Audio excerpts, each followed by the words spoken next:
Okay. Strong in practice. In practice. Okay. Awesome.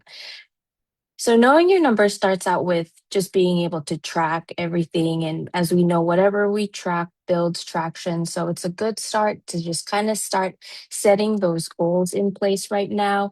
And it's true, not a lot of people really go into pipelines or the dashboards to look at their numbers or reporting or where their leads are. And that's the habit that we want to develop today. So ignore the tabs, ignore the everything else right now. We just want to focus on opportunities and all of those details. So what so you can't improve what you don't measure.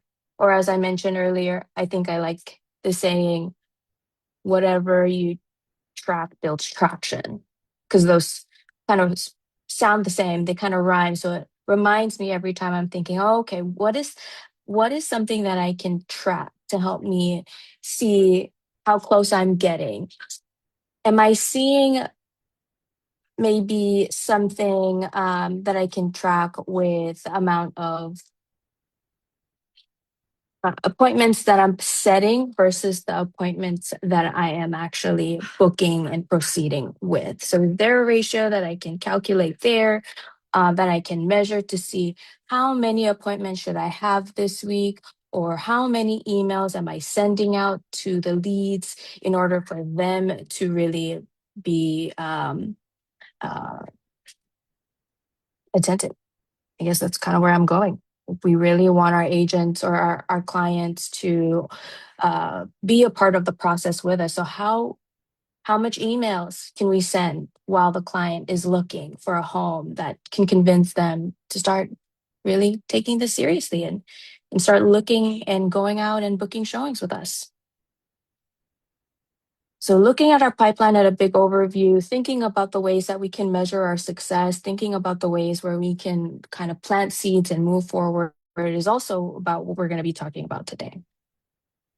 What's on your command home screen? So when you log into your dashboard, you'll see your pipeline at an overview on the homepage.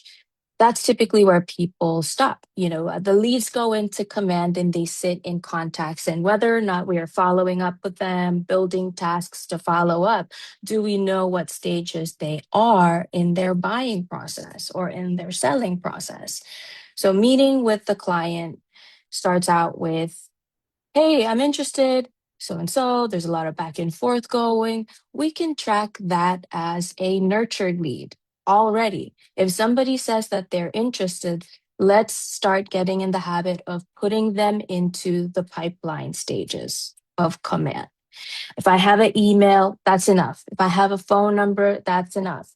I have a contact from a message that I got, a DM, I can write their name down and follow up with them later. But if I don't have that first step of tracking who's interested, then I may not follow up. I may forget. And so this is what we're going to be starting on today and building that habit of.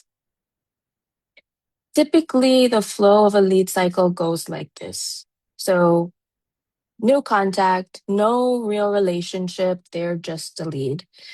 They become a prospect when you feel like they are super interested, engaged, and have given you a concrete timeline on when they are going to buy or sell, or when they would like to take the next step.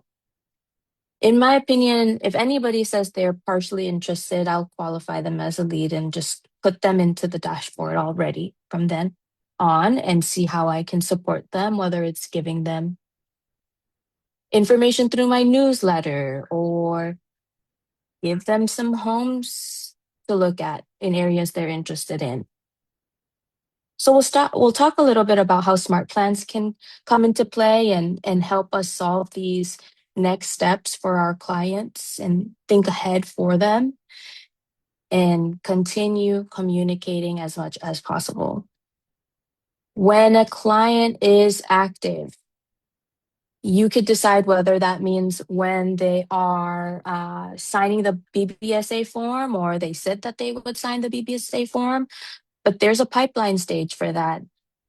active client, all the communication going to that client. Can we send them a specific smart plan that prepares them for what happens when they do go under contract, predicting their next step? Now, the client is under contract. There's a lot of other details. They may not really get much of the general information, or they might not find that helpful. Maybe your communication with them is all directly through text or email and on a specific conversation.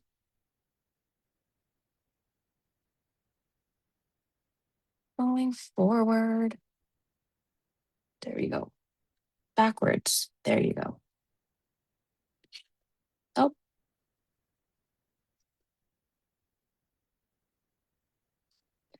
your pipeline should show you where your clients are, where they're stuck, who's been actively paying attention.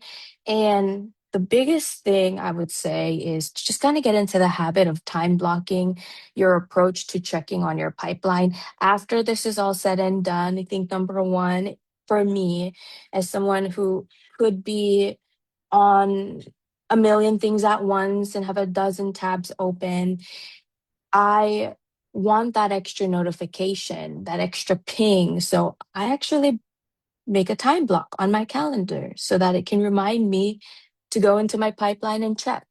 Um, it's super helpful to go back in time and see if I actually did that, like how many times were, and if I was able to make notes on it, you could definitely see it tracking just that to be beneficial, tracking your effort into going into the pipeline and just exploring to see if you can make an extra communication with the client. Seeing if they've opened their emails is also a big deal because if they're not responding to the emails, but you're sending them a bunch of communication, you can see whether or not they've opened their email. So let's write that down as something that we want to also touch base on. And if you guys have any questions on how to go in depth, I'm giving a big overview, a bunch of different ideas. If I missed anything, please let me know. Definitely cover um, more grounds if we have time. 3 reports worth checking. Opportunities report, your lead source. If you are organizing your opportunities properly, you can see where where the leads come from. It's not something that most people track. This is easily tracked by resorting to tagging your contacts the moment you import them into your dashboard. So if I'm uploading a list from a title company, I want to make sure that I'm tagging that list of contacts that I'm uploading into Command. So when I go back and I take a look at my dashboard, I can see all of these people came from this database. All of these leads actually were referrals. Tracking that will give you an idea of where to put in and invest your biggest effort. Something worth mentioning or keeping note of. Building your Monday morning pipeline review. It takes 20 minutes out of your day if you can. If everything is all up to date, you're not uploading contacts, you've done all the staging, you've figured out what happens next with each client, and really identifying what that looks like is different for everybody. So for every client that, or actually every agent, where do I find that? The pipelines. Let's jump right in. Um, when we look at our pipeline and upload everything, and we understand that when this happens, that happens, identifying all those stages, those smart plans, all you're doing is setting aside time to check on your database. So if you could take an hour to set everything up as we're going to do today, know where everything's at, be comfortable with that, and then time blocking 20 minutes every Monday won't seem so hard. So if you want to take a screenshot of this as a task to do those checkbox of things to do in your pipeline, definitely do that. And while I switch over into Command, we'll stop the share and start jumping into our pipeline.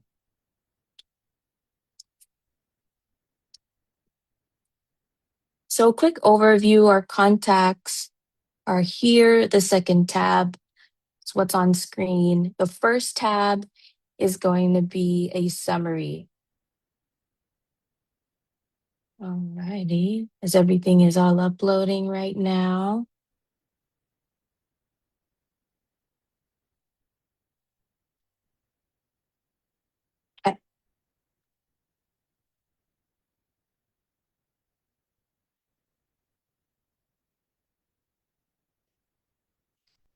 So the quick overview of your home page to give you an idea of where you can come to check on everything, where you would probably spend a majority of your 20 minutes of your Monday, as we talked about in that previous slide, checking a pulse on everything, looking at the tasks that you have, the goals that you have coincide with your pipeline,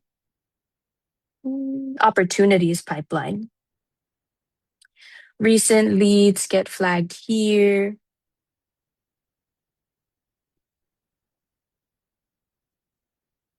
Database health. Database health is important as we're talking about uploading contacts the right way so that we can properly put them into the pipeline and really make use of all the data we can track here, or the tracking mechanism that we have in our command dashboard. If you upload phone number, email, address, and neighborhood, you can 100% operate all of the different tools. So if you don't have phone number, you're not going to be able to use Twilio to send a text or even call from your command app. Email, smart plans won't run if you don't have their emails. Address doesn't happen to affect anything in terms of the initial communication with the client. It's more of what happens after and during the process of closing the deal that it becomes important. And of course, if you want to log their address, you can be able to accurately send them postcards later and not have to look for that, or home anniversary email. Neighborhoods are important in each contact, and I'll end there on the topic of contacts, because the neighborhood and logging what the client is interested in terms of what neighborhoods will allow you to automate just sending them a bunch of new homes that are on the market in areas that they're interested in. So if they're interested in a certain area of the waterfront, you can highlight those neighborhoods. And anytime a listing pops up on the NWMLS, command will send them a list of homes, a report on the homes, and it's super nicely updated, especially with the new changes in our the dashboard with AI. So it makes that email look a lot more detailed, and it's super nice. And you can actually look at it when you click on each contact. So let's do that right now. So going into contacts to show you where everything is at, because logging in that information is the first step, adding all of your contacts. Then we want to categorize them in those stages in our pipeline. So if I were to come in here for the first time, I would log in and start importing my contacts. I can do this two ways. I can do this on my phone. I can do this on the computer. If I do this on the computer, I will have to upload it based on a specific spreadsheet. I'm getting a code now to log in to show you guys just a preview of what it looks like to upload your contacts. So 74490.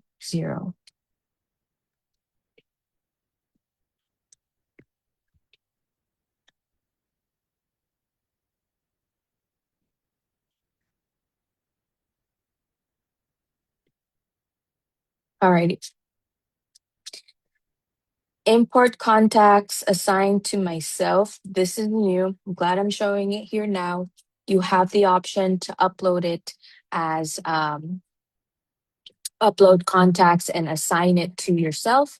Or if you are a managing broker or you have a team, you can assign leads to specific members of your team.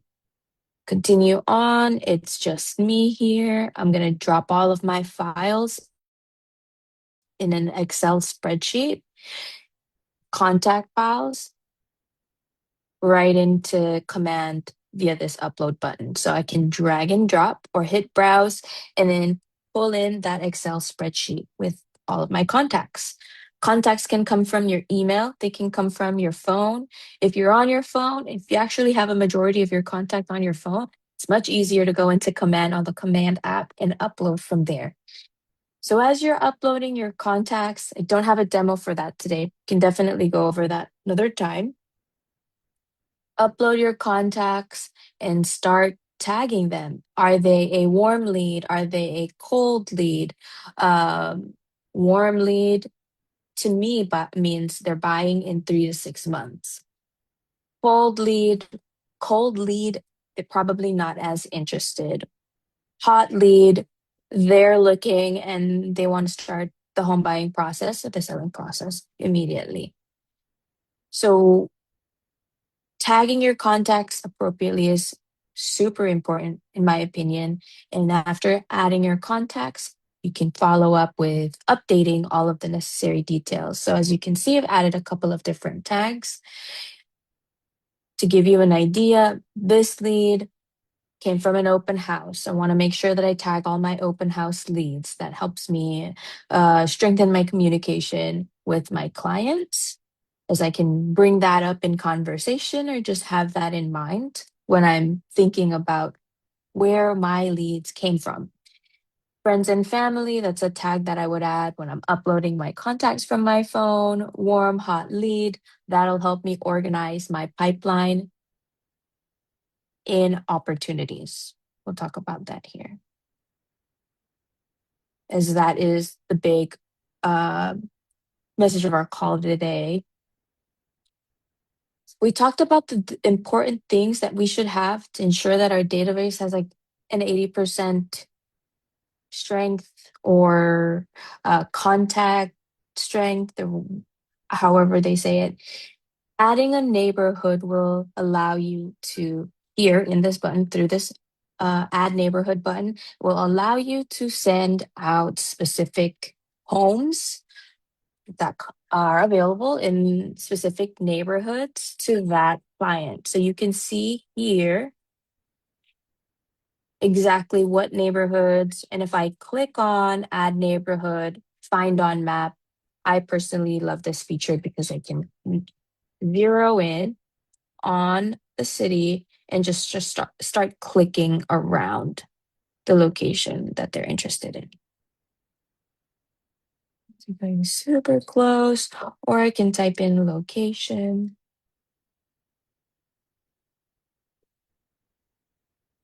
Got me much closer. We're talking about homes on the waterfront, so we want to make sure we click on that and all of these neighborhoods available here. Quick save.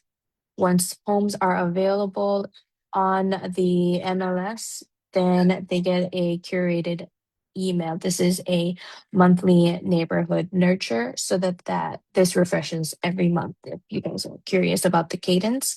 If you want to see a report of when those emails were sent out, what was sent out, you can see it in the activity tab.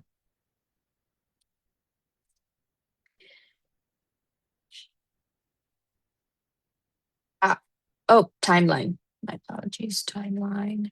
Okay. Any questions?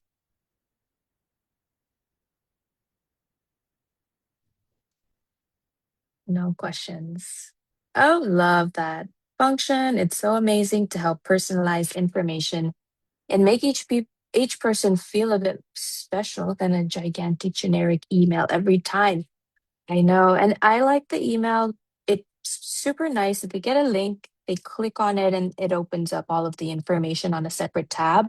So it's not a super messy email. It's super simple, easy to navigate because once they click on it, it opens up as a new tab. And that would be the best first email sequence to start sending out to any warm lead. We talked a little bit about nurture pipeline. Let's go right into the opportunities tab.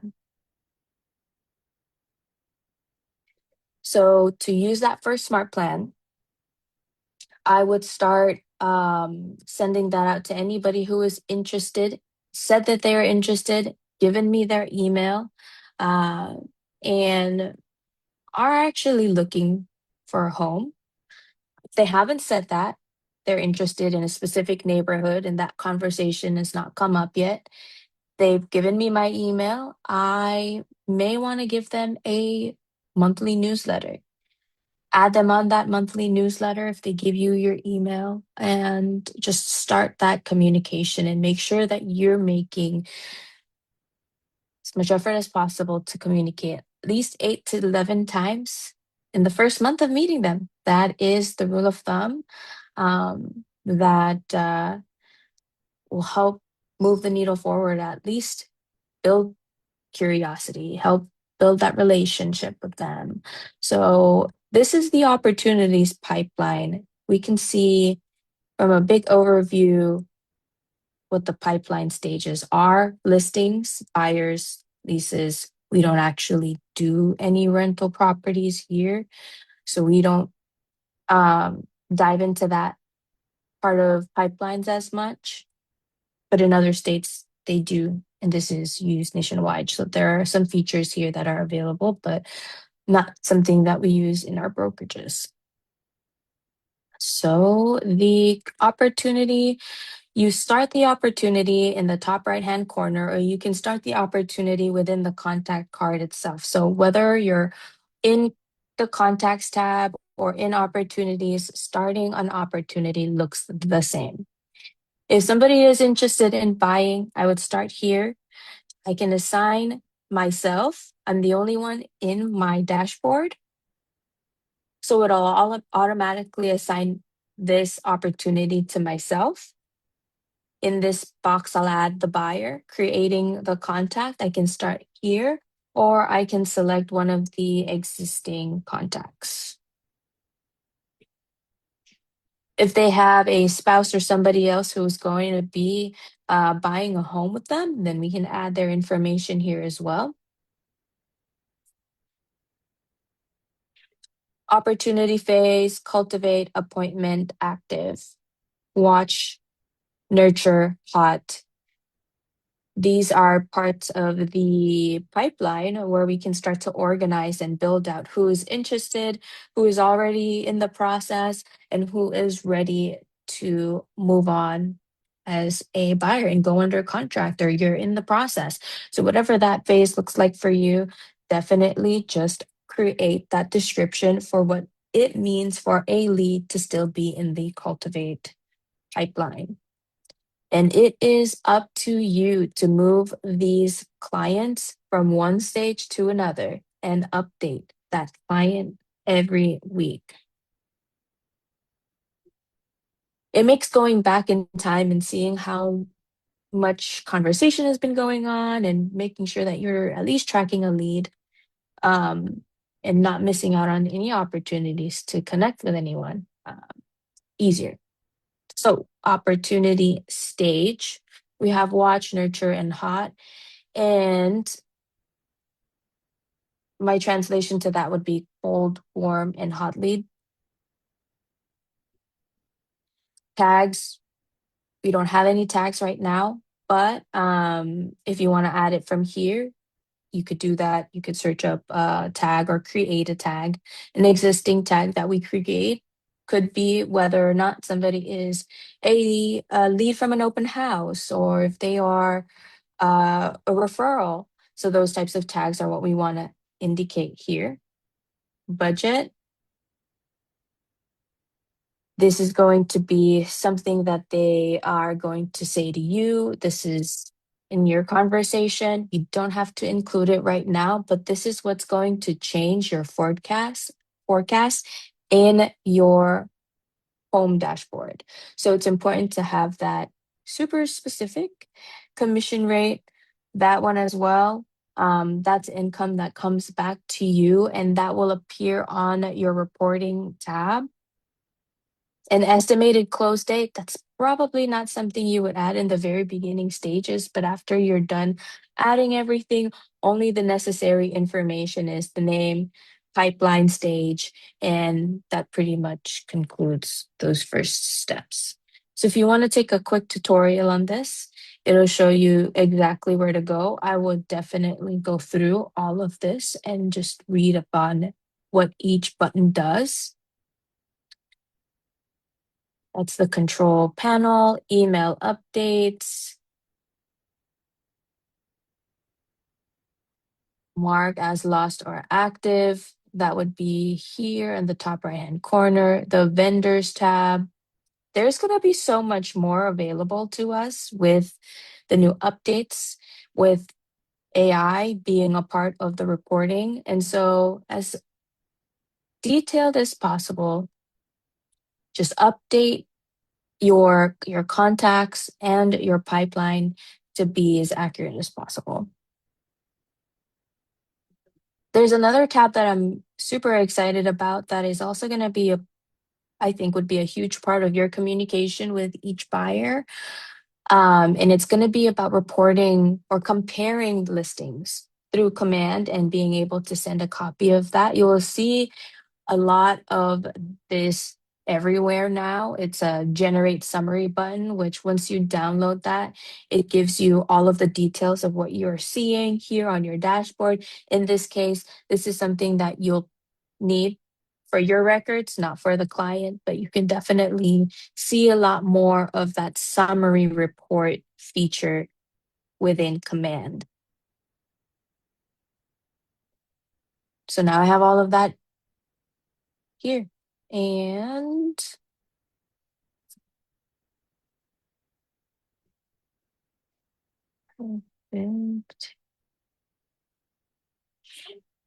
notes. If you want to add any notes on the client, I think it might be easier to just go directly into the contact card itself because that logs it there and not just in opportunities. But however you choose to make this much more user friendly for you, I would do that. And so now we have a lead in my buyers tab, potential income. I didn't add that. So if I do, that will change that number.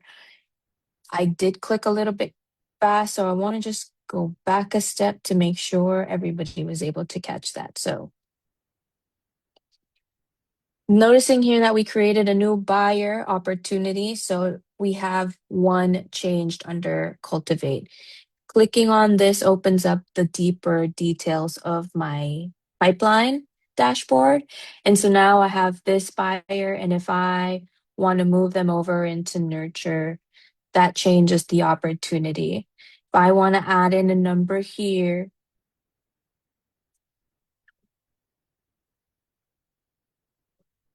that changes the opportunity as well. Estimated commission rate.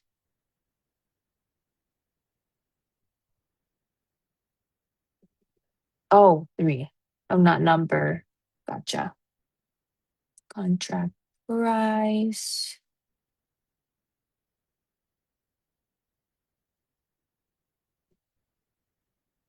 Estimated commission. I don't want to add that yet.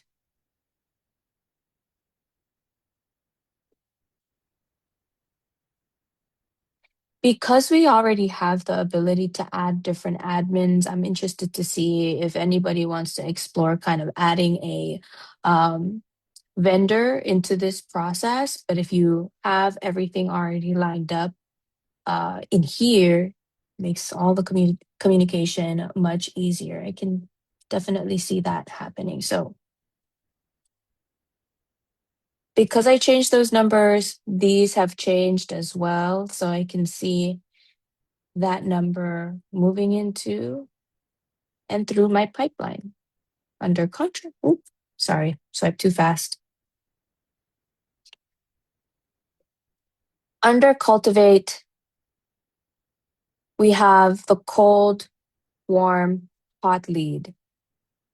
If they're a lead, they're going to be in my cultivate stage. If I want to move someone into my appointment stage, I'm going to drag this over and drop it into appointments. And now it's in a different set of um, categories. Have they booked that appointment yet? Have they moved forward, scheduled, scheduling, scheduled, kept? Mhm. Moving it on and over into the active stage of the pipeline.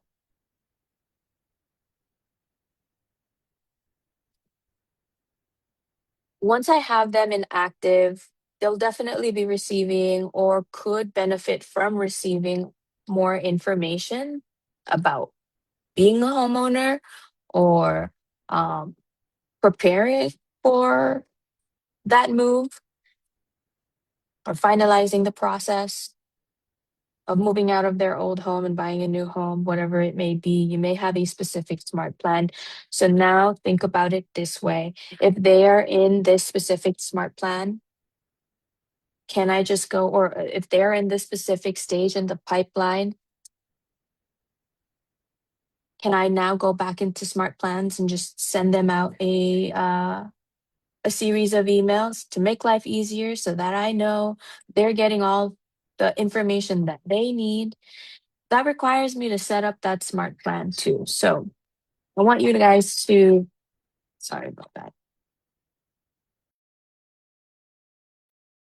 I want you guys to think about all of these different stages and the level of communication that you want to have to with your client. There are smart plans available. There are templates ready to use, may need customizing, but get in the habit of checking on your database and at least categorizing everybody in all of these different stages. And so before we do move forward, I want to see if anybody has any questions. This is very helpful. I know Dia could access. Yes, it's super helpful. I'm somebody who I could forget so many things, or maybe I'm juggling so much. So I'm glad this helps. Time blocking helps me get started, actually. It's one of the things, if I didn't have a time block to remind me to check it off my list today, I may forget it today, tomorrow, and the next day. So let's start building all of these little steps. Okay. In reports, we have a couple of new features that I want to touch base on. Oh, maybe you can save that for another time. Stacy, if you're still on the call, if you were on the call, the MCTT call last week,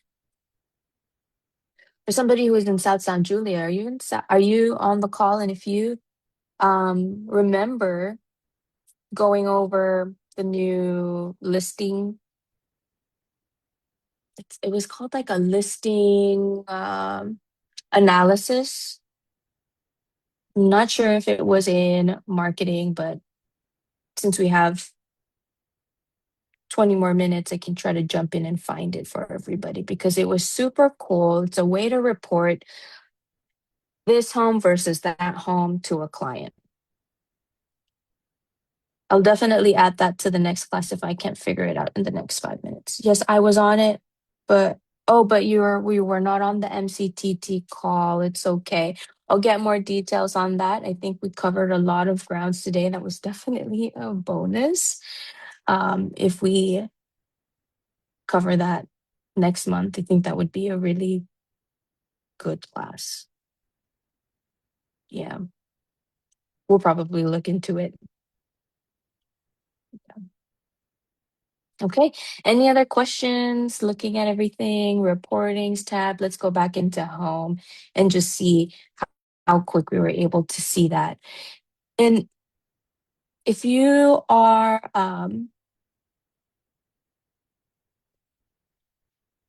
okay, sorry, give me a moment. I just want to see if I had everything updated here. Oh, this is new. You can now see your profit share tab right down below. There's a widget that shows you all of those details.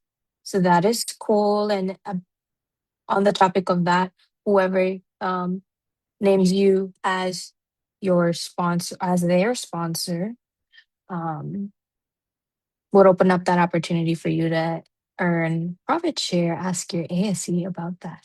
Yeah. Big goals.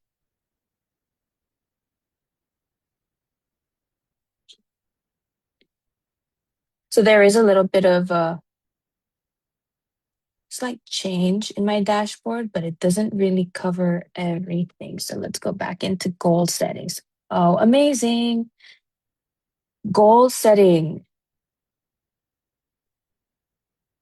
This has to be a little bit of a newer update. I've not seen this or much of any training on this yet. But if you want to reverse engineer your goal, this is how you would do it. Plotting in your numbers for the year and what you want to profit in the end of 2027. What is your goal for the next year or for this year? Because since we still have 6 months left, there's no reason to take your foot off the gas. You could still reach your goal. So let's plot in that goal right now. Let's do, there we go. Cost of expenses. Maybe what's 30%, 30%, 30% tax.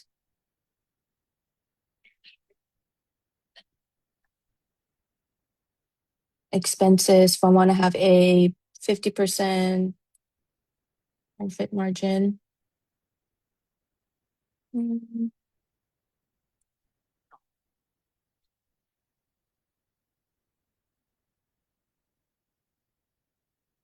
Or, yeah, let's just say 50%. You know, I had to type that out.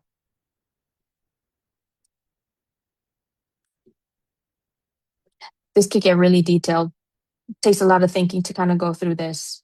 And I'm gonna input as much numbers as I can to come up with a figure.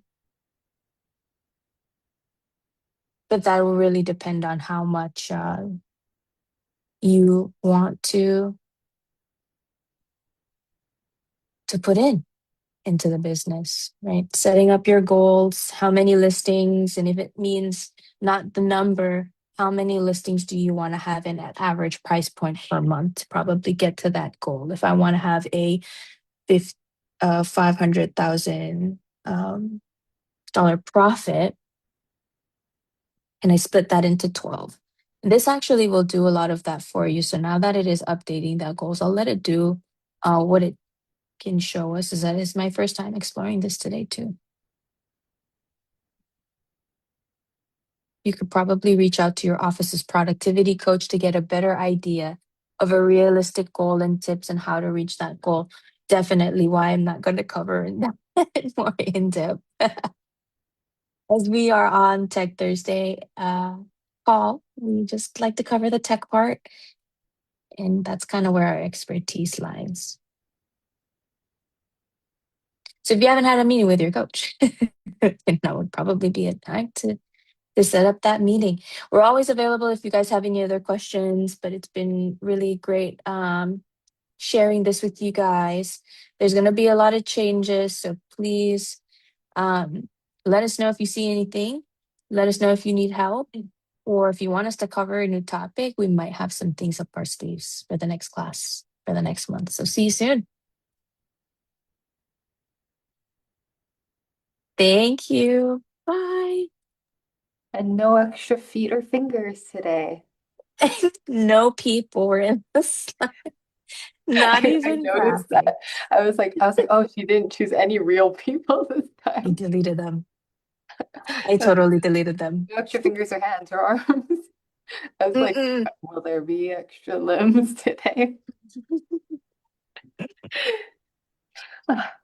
Great, great presentation. I don't have too much to help with since I'm not super like on that side of like the pipeline and stuff, but it was really cool getting to watch like you kind of dig deep into all of Mm. the different functionalities of the pipeline. So, Oh, I wasn't half prepared, I think, because it was more daunting that there's more new things.